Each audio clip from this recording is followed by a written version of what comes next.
শিলচর ইটখলা ঘাটে ভয়ঙ্কর অগ্নিকাণ্ডে ক্ষতিগ্রস্ত দুটি পরিবারকে আর্থিক সাহায্য তুলে দিল রাজীব ভবন চ্যারিটেবল ট্রাস্ট। শিলচর ইটখলা ঘাটে ভয়ঙ্কর অগ্নিকাণ্ডে ক্ষতিগ্রস্ত দুটি পরিবারকে আর্থিক সাহায্য তুলে দিল রাজীব ভবন চ্যারিটেবল ট্রাস্ট। গত বুধবার এক ভয়াবহ অগ্নিকাণ্ডে একাধিক বসতবাড়ি পুড়ে ছাই হয়ে যায়।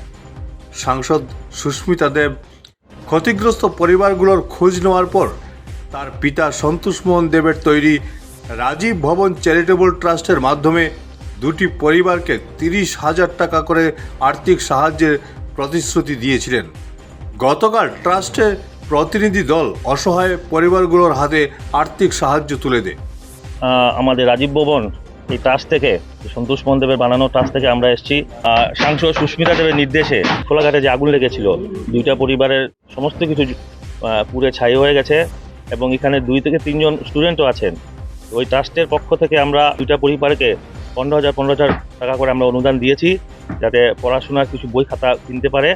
এবং এই ট্রাস্ট থেকে আমরা এইভাবেই বিভিন্ন জায়গায় আমরা হেল্প করে থাকি এবং আগামী দিনেও যদি কিছু প্রয়োজন হয় আমরা এগিয়ে আসবো।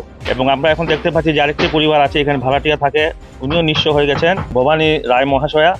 তো আগামী মঙ্গলবার আমরা আসবো, এখানে এসে ওনাকেও আমরা আর্থিক সাহায্য করে যাব।